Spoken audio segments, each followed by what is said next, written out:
चंडिकाय। मार्कंडेय जी ने कहा है पितामह, जो इस संसार में परम गोपनीय तथा मनुष्यों की सब प्रकार से रक्षा करने वाला है और जो अब तक आपने दूसरे किसी के सामने प्रकट नहीं किया हो, ऐसा कोई साधन मुझे बताइए। ब्राह्मण, ऐसा साधन तो एक देवी का कवच ही है, जो गोपनीय से भी परम गोपनीय, पवित्र तथा संपूर्ण प्राणियों का उपकार करने वाला है। महामुने, उसे श्रवण करो।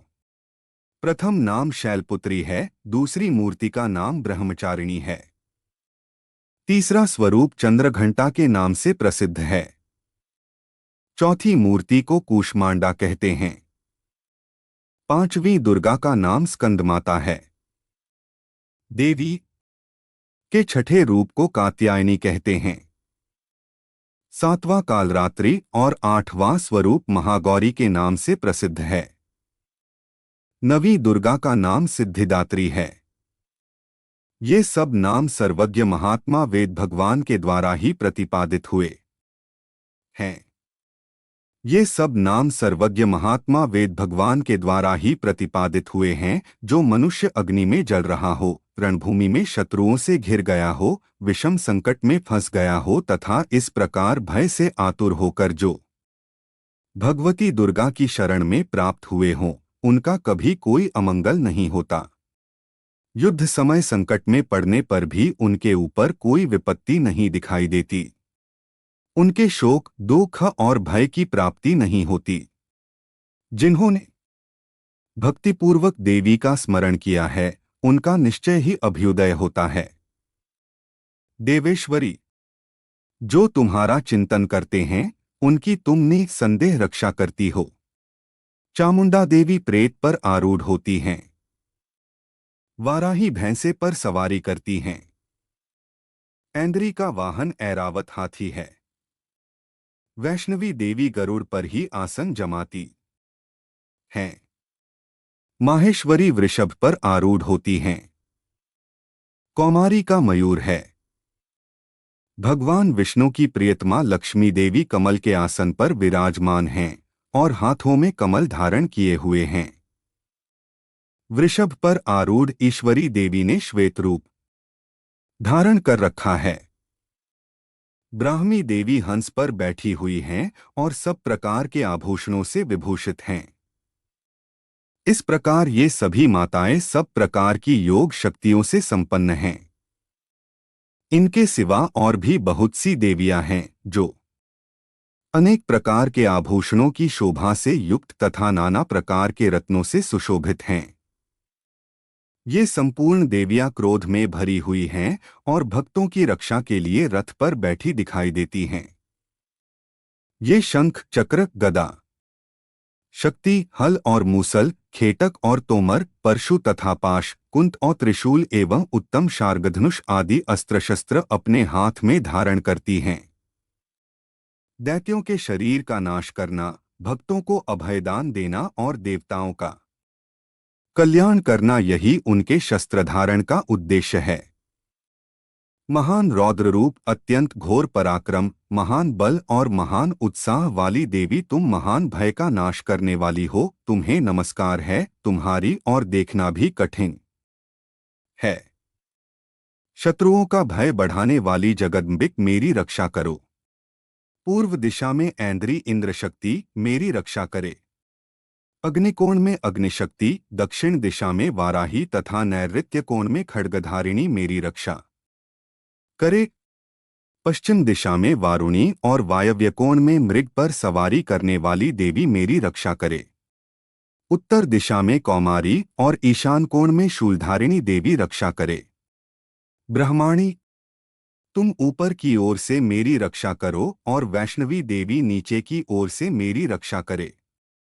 इसी प्रकार शव को अपना वाहन बनाने वाली चामुंडा देवी दसों दिशाओं में मेरी रक्षा करे।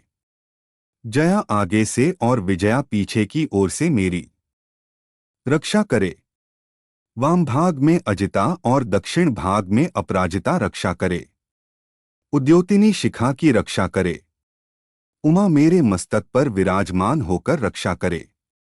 ललाट में मालाधरी रक्षा करे और यशस्विनी देवी मेरी भौहों का संरक्षण करे। भौहों के मध्य भाग में त्रिनेत्रा और नथुनों की यमघंटा देवी रक्षा करे। ललाट में मालाधरी रक्षा करे और यशस्विनी देवी मेरी भौहों का संरक्षण करे। भौहों के मध्य भाग में त्रिनेत्रा और नथुनों की यमघंटा देवी रक्षा करे। नासिका में सुगंधा और ऊपर के ओंठ में चर्चिका देवी रक्षा करे। नीचे के ओंठ में अमृतकला तथा जिह्वा में सरस्वती रक्षा करे। कौमारी दांतों की और चंडिका कंठ प्रदेश की रक्षा करे। चित्रघंटा गले की घाटी और महामाया तालु में रहकर रक्षा करे। कामाक्षी ठोड़ी की और सर्वमंगला मेरी वाणी की रक्षा करे।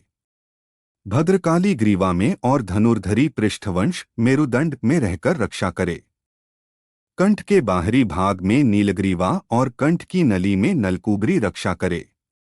दोनों कंधों में खड्गिनी और मेरी दोनों भुजाओं की वज्रधारिणी रक्षा करे। दोनों हाथों में दंडिनी और उंगलियों में अंबिका रक्षा करे। शूलेश्वरी नखों की रक्षा करे। कुलेश्वरी कुक्षी पेट में रहकर रक्षा करे। महादेवी दोनों स्तनों की और शोकविनाशिनी देवी मन की रक्षा करे। ललिता देवी हृदय में और शूलधारिणी उदर में रहकर रक्षा करे। नाभि में कामिनी और गुह्य भाग की गुहेश्वरी रक्षा करे। पूतना और कामिका लिंग की और महिषवाहिनी गुदा की रक्षा करे। भगवती कटी भाग में और विंध्यवासिनी घुटनों की रक्षा करे। संपूर्ण कामनाओं को देने वाली महाबला देवी दोनों पिंडलियों की रक्षा करे। नारसिंही दोनों घुट्ठियों की और तेजसी देवी दोनों चरणों के पृष्ठभाग की रक्षा करे। श्रीदेवी पैरों की उंगलियों में और तलवासिनी पैरों के तलुओं में रहकर रक्षा करे। अपनी दाढ़ों के कारण भयंकर दिखाई देने वाली दंष्ट्राकराली देवी नखों की और ऊर्ध्वकेशिनी देवी केशों की रक्षा करे। रोमावलियों के छिद्रों में कौबेरी और त्वचा की वागीश्वरी देवी रक्षा करे। पार्वती देवी रक्त, मज्जा, वसा, मांस, हड्डी और मेद की रक्षा करे। आंतों की कालरात्रि और पित्त की मुकुटेश्वरी रक्षा करे। मूलाधार आदि कमल कोशों में पद्मावती देवी और कफ में चूड़ामणि देवी स्थित होकर रक्षा करे। नख के तेज की ज्वालामुखी रक्षा करे। जिसका किसी भी अस्त्र से भेदन नहीं हो सकता, वह अभेद्या देवी शरीर की समस्त संधियों में रहकर रक्षा करे। ब्रह्माणी, आप मेरे वीर्य की रक्षा करें। क्षत्रेश्वरी छाया की तथा धर्मधारिणी देवी मेरे अहंकार, मन और बुद्धि की रक्षा करे। हाथ में वज्र धारण करने वाली वज्रहस्ता देवी मेरे प्राण, अपान, व्यान, उदान और समान वायु की रक्षा करे। कल्याण से शोभित होने वाली भगवती कल्याण शोभना मेरे प्राण की रक्षा करे। रस, रूप, गंध, शब्द और स्पर्श इन विषयों का अनुभव करते समय योगिनी देवी रक्षा करे तथा सत्वगुण, रजोगुण और तमोगुण की रक्षा सदा नारायणी देवी करे। वाराही आयु की रक्षा करे।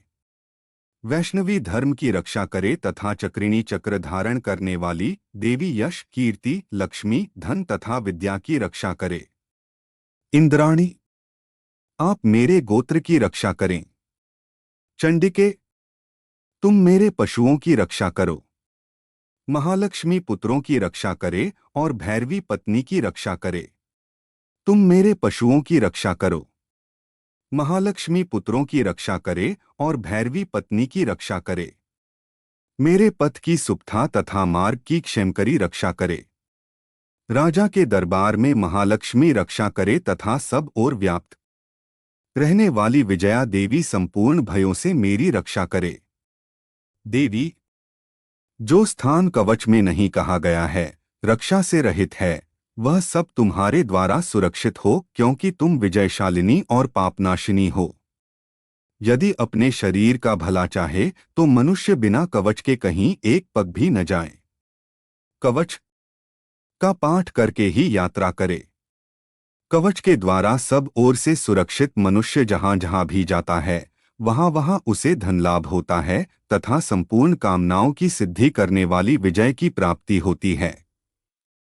वह जिस जिस अभीष्ट वस्तु का चिंतन करता है उसको निश्चय ही प्राप्त कर लेता है। वह पुरुष इस पृथ्वी पर तुलना रहित महान ऐश्वर्य का भागी होता है। कवच से सुरक्षित मनुष्य निर्भय हो जाता है। युद्ध में उसकी पराजय नहीं होती तथा वह तीनों लोकों में पूजनीय होता है। देवी का यह कवच देवताओं के लिए भी दुर्लभ है। जो प्रतिदिन नियम पूर्वक तीनों संध्याओं के समय श्रद्धा के साथ इसका पाठ करता है उसे दैवी कला प्राप्त होती है तथा वह तीनों लोकों में कहीं भी पराजित नहीं होता। इतना ही नहीं, वह अपमृत्यु रहित हो 100 से भी अधिक वर्षों तक जीवित रहता है। मकरी, चेचक और कोढ़ आदि उसकी संपूर्ण व्याधियां नष्ट हो जाती हैं। कनेर, भांग, अफीम, धतूरे आदि का स्थावर विष, सांप और बिच्छू आदि के काटने से चढ़ा हुआ जंगम विष तथा अहिफेन और तेल के संयोग आदि से बनने वाला कृत्रिम विषय सभी प्रकार के विष दूर हो जाते हैं, उनका कोई असर नहीं होता। इस पृथ्वी पर मारण मोहन आदि जितने आभिचारिक प्रयोग होते हैं तथा इस प्रकार के मंत्रयंत्र होते हैं वे सब इस कवच को हृदय में धारण कर लेने पर उस मनुष्य को देखते ही नष्ट हो जाते हैं। ये ही नहीं, पृथ्वी पर विचरने वाले ग्राम देवता, आकाशचारी देव विशेष, जल के संबंध से प्रकट होने वाले गण, उपदेश मात्र से सिद्ध होने वाले निम्नकोटि के देवता, अपने जन्म से साथ प्रकट होने वाले देवता, कुल देवता, माला, कंठमाला आदि, डाकिनी, शाकिनी, अंतरिक्ष में विचरण करने वाली अत्यंत बलवती भयानक डाकिनियां, ग्रह, भूत, पिशाच, यक्ष, गंधर्व, राक्षस, ब्रह्मराक्षस, बेताल, कूष्मांड और भैरव आदि अनिष्टकारक देवता भी हृदय में कवच धारण किए रहने पर उस मनुष्य को देखते ही भाग जाते हैं। कवचधारी पुरुष को राजा से सम्मान वृद्धि प्राप्ति होती है। यह कवच मनुष्य के तेज की वृद्धि करने वाला और उत्तम है। कवच का पाठ करने वाला पुरुष अपनी कीर्ति से विभूषित भूतल पर अपने सुयश से साथ साथ वृद्धि को प्राप्त होता है। जो पहले कवच का पाठ करके उसके बाद सप्तशती चंडी का पाठ करता है उसकी जब तक वन, पर्वत और कान्नों सहित यह पृथ्वी टिकी रहती है तब तक यहाँ पुत्र पौत्र आदि संतान परंपरा बनी रहती है। देह का अंत होने पर वह पुरुष भगवती महामाया के प्रसाद से नित्य परमपद को प्राप्त होता है जो देवताओं के लिए भी दुर्लभ है। वह सुंदर दिव्य रूप धारण करता और कल्याण शिव के साथ आनंद का भागी होता है। इति देव्या कवचन संपूर्णम। अर्गला स्तोत्रम चंडिका देवी को नमस्कार है।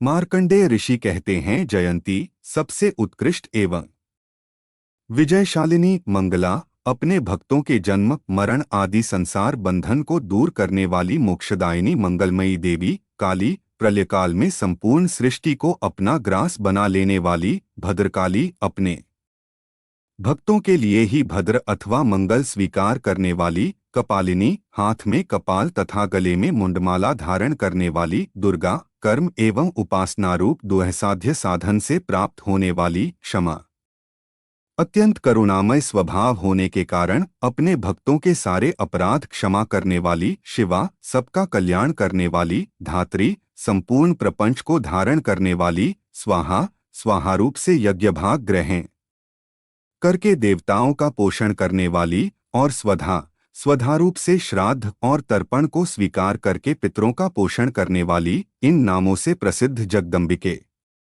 तुम्हें मेरा नमस्कार है। देवी चामुंडे, तुम्हारी जय हो। संपूर्ण प्राणियों की पीड़ा हरने वाली देवी, तुम्हारी जय हो। सब में व्याप्त रहने वाली देवी, तुम्हारी जय हो। कालरात्रि, तुम्हें नमस्कार हो। मधु और कैटब को मारने वाली तथा ब्रह्मा जी को वरदान देने वाली देवी, तुम्हें नमस्कार है। तुम मुझे रूप दो, जय दो, यश दो और कामक्रोध आदि शत्रुओं का नाश करो, महिषासुर का नाश करने वाली तथा भक्तों को सुख देने वाली देवी, तुम्हें नमस्कार है।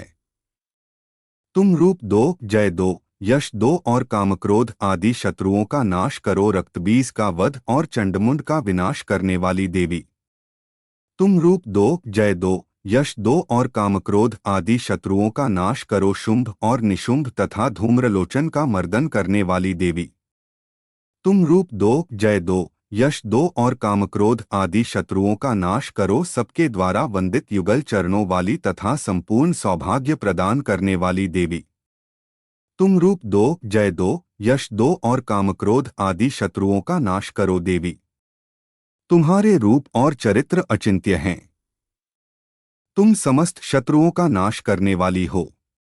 तुम रूप दो, जय दो, यश दो और कामक्रोध आदि शत्रुओं का नाश करो, पापों को दूर करने वाली चंडिके, जो भक्तिपूर्वक तुम्हारे चरणों में सर्वदा मस्तक झुकाते हैं, उन्हें रूप दो, जय दो, यश दो और उनके कामक्रोध आदि शत्रुओं का नाश करो, रोगों का नाश करने वाली चंडिके, जो भक्तिपूर्वक तुम्हारी स्तुति करते हैं, उन्हें रूप दो, जय दो, यश दो और उनके कामक्रोध आदि शत्रुओं का नाश करो चंडिके।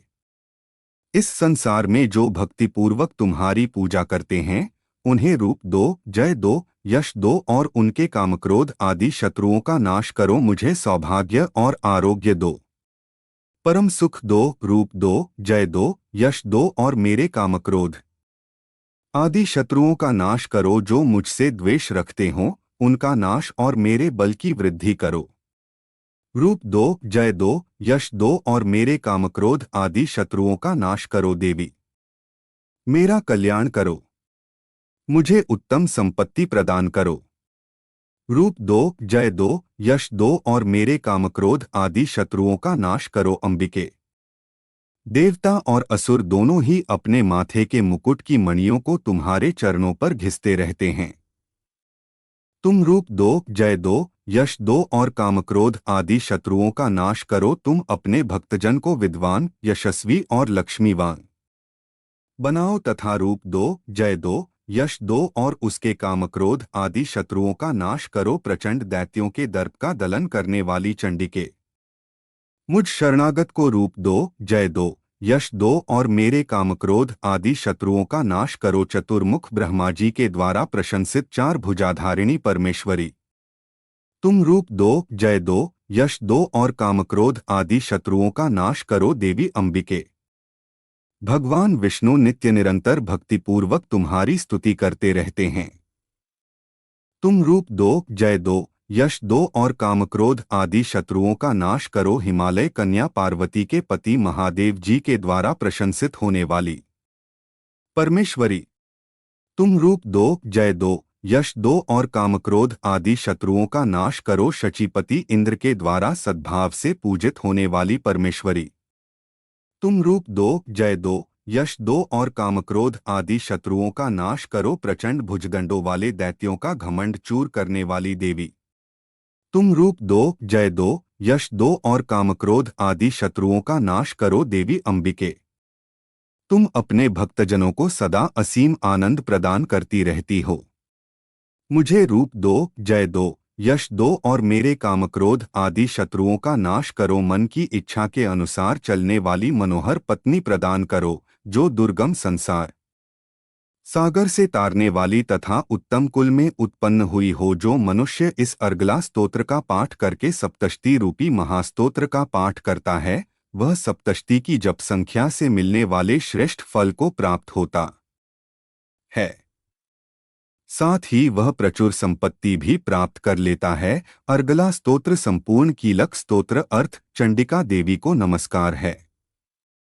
मार्कंडेय ऋषि कहते हैं, विशुद्ध ज्ञान ही जिनका शरीर है, तीनों वेद ही जिनके तीन दिव्य नेत्र हैं, जो कल्याण प्राप्ति के हेतु हैं तथा अपने मस्तक पर अर्धचंद्र का मुकुट धारण करते हैं, उन भगवान शिव को नमस्कार है। मंत्रों का जो अभिकीलक है, अर्थात मंत्रों की सिद्धि में विघ्न उपस्थित करने वाले शापरूपी कीलक का जो निवारण करने वाला है, उस सप्तष्टि स्तोत्र को संपूर्ण रूप से जानना चाहिए और जानकर उसकी उपासना करनी चाहिए। यद्यपि सप्तष्टि के अतिरिक्त अन्य मंत्रों के जप में भी जो निरंतर लगा रहता है वह भी कल्याण का भागी होता है, उसके भी उच्चाटन आदि कर्म सिद्ध होते हैं तथा उसे भी समस्त दुर्लभ वस्तुओं की प्राप्ति हो जाती है। तथापि जो अन्य मंत्रों का जप न करके केवल इस सप्तष्टि नामक स्तोत्र से ही देवी की स्तुति करते हैं, उन्हें स्तुति मात्र से ही सच्चिदानंद स्वरूपिणी देवी सिद्ध हो जाती है। उन्हें अपने कार्य की सिद्धि के लिए मंत्र, औषधि तथा अन्य किसी साधन के उपयोग की आवश्यकता नहीं रहती। बिना जप के ही उनके उच्चाटन आदि समस्त आभिचारिक कर्म सिद्ध हो जाते हैं। इतना ही नहीं, उनकी संपूर्ण अभीष्ट वस्तुएं भी सिद्ध होती हैं। लोगों के मन में यह शंका थी कि जब केवल सप्तष्टि की उपासना से अथवा सप्तष्टि को छोड़कर अन्य मंत्रों की उपासना से भी समान रूप से सब कार्य सिद्ध होते हैं, तब इनमें श्रेष्ठ कौन सा साधन है। लोगों की इस शंका को सामने रखकर भगवान शंकर ने अपने पास आए हुए जिज्ञासुओं को समझाया कि यह सप्तष्टि नामक संपूर्ण स्तोत्र ही सर्वश्रेष्ठ एवं कल्याणमय है। तदंतर भगवती चंडिका के सप्तष्टि नामक स्तोत्र को डॉट महादेव जी ने गुप्त कर दिया। सप्तष्टि के पाठ से जो पुण्य प्राप्त होता है उसकी कभी समाप्ति नहीं होती, किंतु अन्य मंत्रों के जप से उत्पन्न पुण्य की समाप्ति हो जाती है। अतः भगवान शिव ने अन्य मंत्रों की अपेक्षा जो सप्तष्टि की ही श्रेष्ठता का निर्णय किया, उसे यथार्थ ही जानना चाहिए। अन्य मंत्रों का जप करने वाला पुरुष भी यदि सप्तष्टि के स्तोत्र और जप का अनुष्ठान कर ले तो वह भी पूर्ण रूप से ही कल्याण का भागी होता है, इसमें तनिक भी संदेह नहीं है। जो साधक कृष्ण पक्ष की चतुर्दशी अथवा अष्टमी को एकाग्रचित्त होकर भगवती की सेवा में अपना सर्वस्व समर्पित कर देता है और फिर उसे प्रसाद रूप से ग्रहण करता है, उसी पर भगवती प्रसन्न होती हैं, अन्यथा उनकी प्रसन्नता नहीं प्राप्त होती।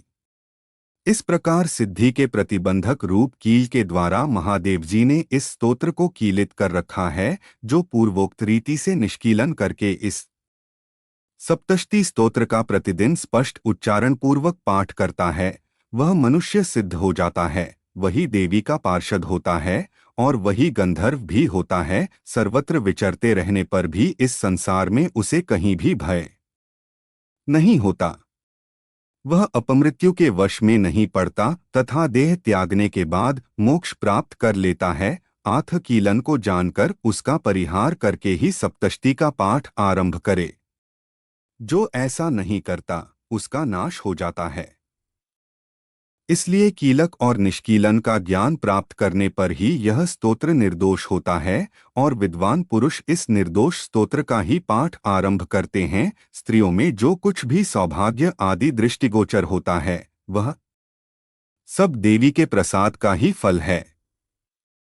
अतः इस कल्याणमय स्तोत्र का सदा जप करना चाहिए। इस स्तोत्र का मंदस्वर से पाठ करने पर स्वल्प फल की प्राप्ति होती है और उच्च स्वर से पाठ करने पर पूर्ण फल की सिद्धि होती है। अतः उच्च स्वर से ही इसका पाठ आरंभ करना चाहिए। जिनके प्रसाद से ऐश्वर्य, सौभाग्य, आरोग्य, संपत्ति, शत्रुनाश तथा परम मोक्ष की भी सिद्धि होती है, उस कल्याणमयी जगदम्बा की स्तुति मनुष्य क्यों नहीं करते। कीलक स्तोत्र संपूर्ण। दुर्गा सप्तष्टि 7वां अध्याय। ऋषि बोले, तदंतर शुंभ की आज्ञानुसार चंड और मुंड चतुरंगिनी सेना तथा संपूर्ण हथियारों से सुसज्जित होकर चल दिए और हिमाचल पर्वत पर पहुंचकर उन्होंने सिंह पर स्थित देवी को मंद मंद मुस्कराते हुए देखा। तब वे अमूर धनुष और तलवार लेकर देवी की तरफ उसे पकड़ने को बढ़े।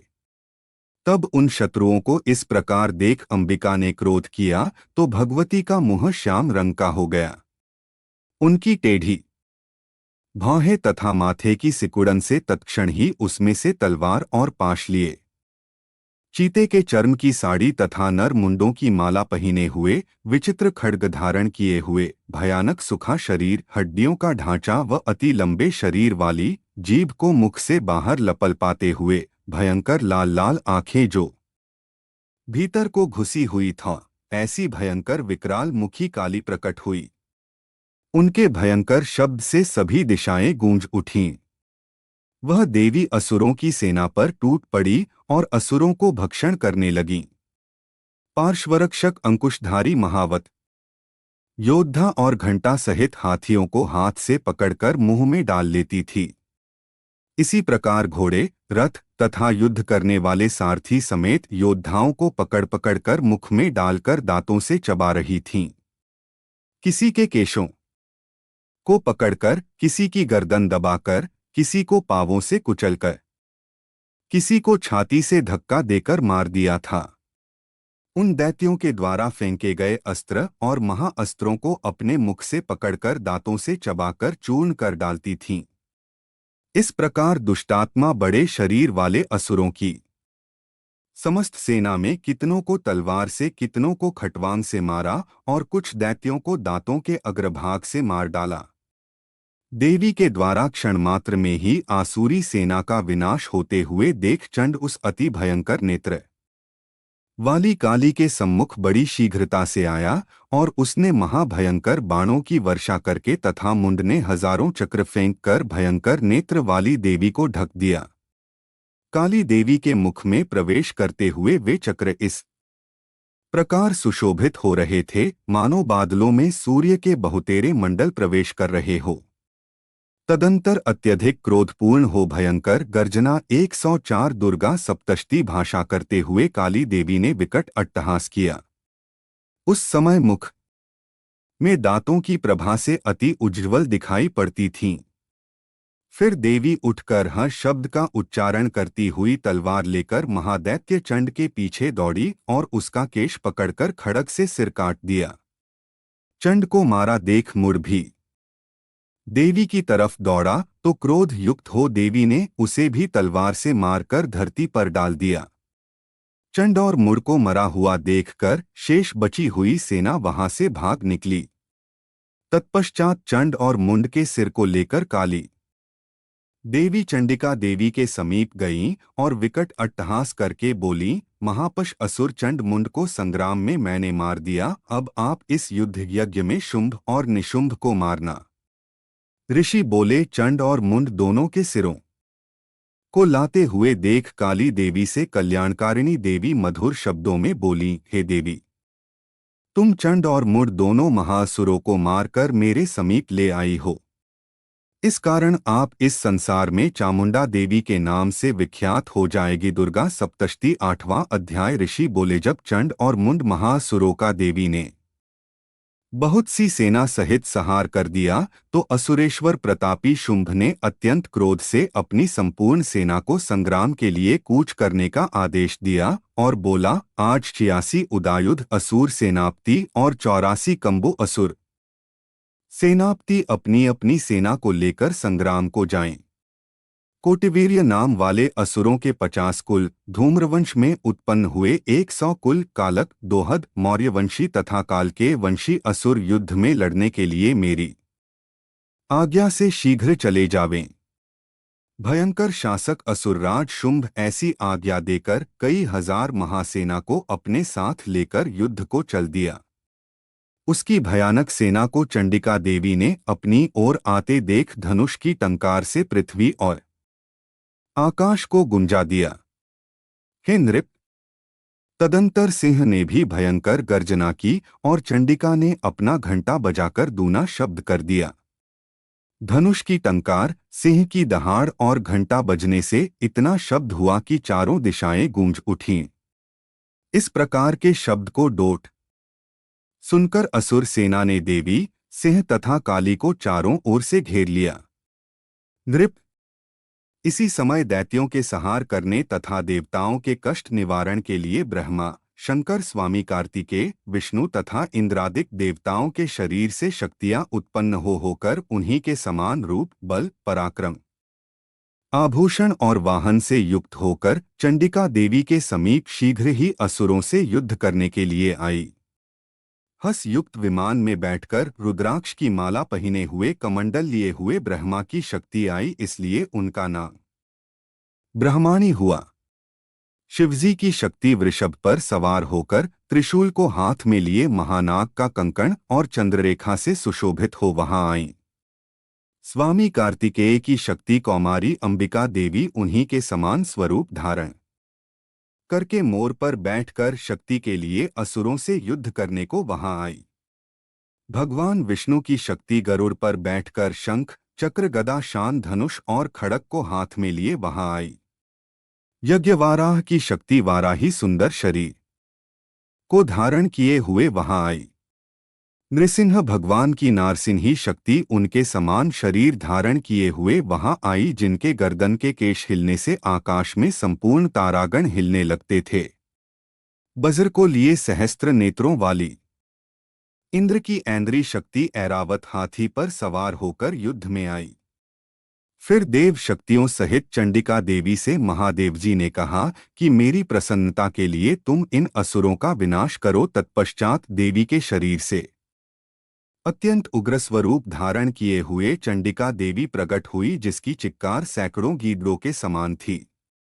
उस अपराजिता देवी ने धूम्रवर्ण जटा वाले शंकर जी से कहा, हे भगवान, आप मेरे दूत बनकर अत्यंत गर्वीले शुंभ, निशुंभ तथा अन्य असुर जो युद्ध करने के लिए वहां उपस्थित हैं, उनसे जाकर कहना कि हे असुरों, यदि तुम जीवित रहना चाहते हो तो पाताल लोक में चले जाओ। त्रैलोक्य का राज्य इंद्र को दे दो और देवगणों को यज्ञ भाग का उपभोग करने दो, और अगर अपने बल के घमंड से युद्ध करना चाहते हो तो मेरे आगे आ जाओ। मेरी योगिनियां तुम्हारे शरीर का रक्तपान करके तृप्त होंगी। भगवती ने शिव जी को अपना दूत बनाकर भेजा था, इस कारण देवी का इस संसार में सिद्धति नाम प्रसिद्ध हुआ। भगवान शंकर द्वारा देवी की बातों को सुनकर वे अमुर अत्यंत क्रोधित हुए और जहां कात्यायनी देवी थीं उनके पास गए और क्रोध में आकर देवी के ऊपर बाण, शक्ति तथाष्टि आदि की वर्षा की। असुरों द्वारा चलाए गए बाण, शूल, शक्ति और फरसा को देवी ने अपने बाणों से खंड खंड कर दिया और वह काली देवी शत्रुओं को अपने त्रिशूल से विदीर्ण करते हुए तथा खटवांग से कुचलने लगीं। ब्रह्माणी देवी जहां जाती वहां अपने कमंडल से उन असुरों पर जल छिड़ककर उनके बलवीर्य पराक्रम को नष्ट कर देती थीं। इस भांति माहेश्वरी देवी ने अत्यंत क्रोधित हो त्रिशूल से, वैष्णवी देवी ने चक्र से और कौमारी देवी ने शक्ति से शत्रुओं का विनाश कर दिया। ऐन्द्री देवी के वज्र से सैकड़ा दैत्य कटकट कर पृथ्वी पर गिर पड़े तथा उनके शरीर से रक्त बहने लगा। वाराही देवी ने अपने तुंड प्रहार से ही असुरों को नष्ट कर दिया। कुछ असुरों के वक्षस्थल को अपनी दाढ़ों के अग्रभाग से फाड़ दिया और कुछ को चक्र से काटकर पृथ्वी पर गिरा दिया। नारसिंही देवी अपने नखों से असुरों को फाड़ फाड़ कर चबाते हुए संपूर्ण दिशाओं को अपने घोर शब्द से परिपूर्ण करते हुए रणभूमि में विचरने लगीं। शिवदूती देवी के विकट अट्टहास करने से व्याकुल होकर कितने ही असुर भूमि में मूर्छित होकर गिर पड़े। गिरते ही देवी ने उनको अपना ग्रास बना लिया। इस प्रकार मातृगणों के क्रोध से महा असुरों का विनाश होते हुए देख असुरों की सेना रणभूमि से भागने लगी और उनको इस प्रकार भागते हुए देख रक्तबीज नामक महासुर क्रोध युक्त होकर युद्धस्थल में लड़ने आया। इस असुर के शरीर से रक्त की बूंद पृथ्वी पर पड़ते ही उसी के समान बलवान एक दूसरा महादैत्य पृथ्वी पर उत्पन्न हो जाता था। रक्तबीज हाथ में गदा लेकर ऐन्द्री देवी से लड़ने लगा। तब देवी ने वज्र से उस पर प्रहार किया। तदंतर वज्र प्रहार के लगते ही शरीर से बहुत सा रक्त गिरा और उससे जितनी रक्त की बूंदें पृथ्वी पर गिरीं उतनी ही संख्या में उसी के समान स्वरूप और पराक्रम वाले वीर असुर उत्पन्न हो गए। वहां संपूर्ण दैत्य तीक्ष्ण शस्त्रों की वर्षा कर मातृगणों के साथ घोर युद्ध करने लगे। फिर देवी ने वज्र प्रहार से उसका सिर काट दिया और उससे जो रक्त बहा उससे हजारों रक्तबीज दैत्य उत्पन्न हो गए। तब वैष्णवी देवी ने चक्र मारा और ऐन्द्री ने गदा मारी। वैष्णवी के चक्र से कटने पर उसके शरीर से जो रक्त बिंदु गिरे उससे हजारों असुर उत्पन्न हो गए, जिनसे संपूर्ण विश्व व्याप्त हो गया। कौमारी ने शक्ति से, वाराही ने खड्ग से और माहेश्वरी ने त्रिशूल से उसको मारा। उस महासुर रक्तबीज ने क्रोधयुक्त होकर समस्त मातृक शक्तियों पर गदा से पृथक पृथक प्रहार किया। तब शक्ति और त्रिशूल आदि के प्रहार से उसके शरीर से जो रक्त की धारा पृथ्वी पर गिरी उससे सैकड़ों असुर उत्पन्न हुए। इस प्रकार उस अमुर के अब दुर्गा चालीसा और आरती नमो नमो दुर्गे सुख करनी। नमो नमो दुर्गे दुहक हरनी निरंकार है ज्योति तुम्हारी। तिहु लोक फैली उजियारी शशि ललाट मुख महाविशाला। नेत्र लाल भ्रिकुटी विकराला रूप मातु को अधिक सुहावे। दर्श करत जन अति सुख पावे तुम संसार शक्ति लैकीना। पालन हेतु अन्न धन दीना अन्नपूर्णा हुई जगपाला। तुम ही आदि सुंदरी बाला प्रलयकाल सब नाशनहारी। तुम गौरी शिवशंकर प्यारी शिव योगी तुम्हरे गुण गावें। ब्रह्मा विष्णु तुम्हें नित ध्यावे रूप सरस्वती को तुम धारा। दे सुबुद्धि ऋषि मुनिन उबारा धरियो रूप नरसिंह को अंबा। परगट भई फाड़कर खंबा रक्षा करी प्रहलाद बचायो। हिरण्याक्ष को स्वर्ग पठायो लक्ष्मी रूप धरो जगमाही। श्री नारायण अंग समाही क्षीर सिंधु में करत विलासा। दया सिंधु दीजय मन आसा हिंगलाज में तुम ही भवानी। महिमा अमित न जात बखानी मातंगी अरु धूमावती माता। भुवनेश्वरी बगला सुख दाता श्री भैरव तारा जगतारिणी। छिन्न भाल भव दुहख निवारिणी कहरी वाहन सोह भवानी। लांगुर वीर चलत अगवानी कर में खप्पर खड्ग विराजय। जाको देख काल डर भाजय सोहै अस्त्र और त्रिशूला। जाते उठत शत्रु ही शूला नगरकोट में तुम ही विराजत। तिहुलोक में डंका बाजत शुंभ निशुंभ दानव तुम मारे। रक्तबीज शंखन संहारे महिषासुर नृप अति अभिमानी। जेहि अघभार मही अकुलानी रूप कराल कालिका धारा। सेन सहित तुम तिहि संहारा परिगाढ़ संतन पर जब जब। भई सहाय मातु तुम तब तब अमरपुरी अरु बासव लोका। तब महिमा सब रहें अशोका ज्वाला में है ज्योति तुम्हारी। तुम्हें सदा पूजे नरनारी प्रेम भक्ति से जो यश गावें। दुहख दारिद्र निकट नहीं आवे ध्यावे तुम्हें जो नर मन लाई। जन्म मरण ताको छुटी जाई जोगी सुर मुनि कहत पुकारी। योग न हो बिन शक्ति तुम्हारी शंकर आचारच तप कीनो। काम अरु क्रोध जीती सब लीनो निशिदिन ध्यान। धरो शंकर को काहू काल नहीं सुमिरो तुमको शक्ति रूप का मरम न पायो। शक्ति गई तब मन पछितायो शरणागत हुई कीर्ति बखानी। जय जय जय जगदम्ब भवानी भई प्रसन्न आदि जगदम्बा। दई शक्ति नहीं कीन विलंबा मोको मातु। कष्ट अति घेरो तुम बिन कौन हरै दुहख मेरो आशा तृष्णा निपट सतावें। रिपु मूर्ख मोहि डर पावे शत्रु नाश कीजय महारानी। सुमिरो इच्छित तुम्हें भवानी करो कृपाहें मातु दयाला। रिद्धि सिद्धि दै करहु निहाला। जब लगी ज्यों दया फल पाऊं। तुम्हारो यश मैं सदा सुनाऊं दुर्गा चालीसा जो कोई गावे। सब सुख भोग परमपद पावे देवीदास शरण निज जानी। करहु कृपा जगदम्ब भवानी जय अम्बे गौरी मैया जय श्यामा गौरी तुमको निशिदिन। ध्यावत हरि ब्रह्मा शिवरी जय अम्बे गौरी मांग सिंदूर बिराजत तीको मृगमत को। उज्ज्वल से दो नैना चंद्रबदन नीको जय अम्बे गौरी कनक समान कलेवर रक्तांबर राजय। रक्तपुष्प गल माला कंठन पर साजय जय अम्बे गौरी। कहरी वाहन राजत खड्ग खप्परधारी। सुरन मुनिजन सेवत तिनके दुहखारी जय अम्बे गौरी कानन कुंडल शोभित नासागरे मोती। कोटिक चंद्र दिवाकर राजत समज्योति जय अम्बे गौरी शुंभ निशुंभ बिडारे महिषासुर घाती। धूम्र विलोचन नैना निशिदिन मदमाती जय अम्बे गौरी 64 योगिनी मंगल गावें नृत्य करत भैरू।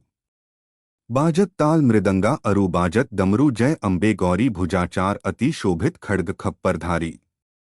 मनवांछित फल पावत सेवत नर नारी जय अम्बे गौरी कंचन थाल विराजत अगर कपूर बाती। श्री मालकेतु में राजत कोटि रतन ज्योति जय अम्बे गौरी श्री अम्बे जी की आरती जो कोई नर गावे। कहत शिवानंद स्वामी सुख संपत्ति क्षमा प्रार्थना है परमेश्वरी मेरे द्वारा रात दिन बहुत से अपराध होते रहते हैं। मुझे अपना दास समझकर मेरे उन अपराधों को आप कृपा पूर्वक क्षमा करिए। परमेश्वरी मैं आवाहन करना नहीं जानता, विसर्जन करना नहीं जानता तथा पूजा करने का ढंग भी नहीं जानता। हे माँ मुझे क्षमा करिए। देवी सुरेश्वरी मैंने जो मंत्रहीन ना मंत्रों को जानता हूँ, क्रियाहीन ना क्रियाओं को जानता हूँ और भक्तिहीन ना भक्ति के प्रकार जानता हूँ पूजन किया है, वह सब आपकी कृपा से पूरे हों। सैकड़ों अपराध करने के बाद भी जो आपके शरण में आके जगदम्बा कहकर पुकारता है, उसे वह गति प्राप्त होती है जो ब्रह्मादि देवताओं के लिए भी पाना आसान नहीं है। जगदम्बिके, मैं अपराधी हूँ, किंतु आपकी शरण में आया हूँ। इस समय दया का पात्र हूँ। आप जैसा चाहे वैसा करे। हे देवी परमेश्वरी अज्ञानवश भूल से या बुद्धि भ्रष्ट होने के कारण मैंने जो भी न्यूनता या अधिकता कर दी हो, वह सब क्षमा करें और प्रसन्न हो। सच्चिदानंद स्वरूपा परमेश्वरी, जगतमाता कामेश्वरी, आप प्रेमपूर्वक मेरी यह पूजा स्वीकार करें और मुझ पर प्रसन्न रहें। देवी सुरेश्वरी, आप गोपनीय से भी गोपनीय वस्तु की रक्षा करने वाली हैं। मेरे निवेदन किए हुए इस जप को ग्रहण करिए। आपकी कृपा से मुझे सिद्धि प्राप्त हो। इस प्रकार क्षमा प्रार्थना मंत्र के पाठ से दुर्गा माता आपके जाने अनजाने में हुए सारे अपराधों को क्षमा करेंगी और उनकी कृपा सदैव आपके ऊपर बनी रहेगी।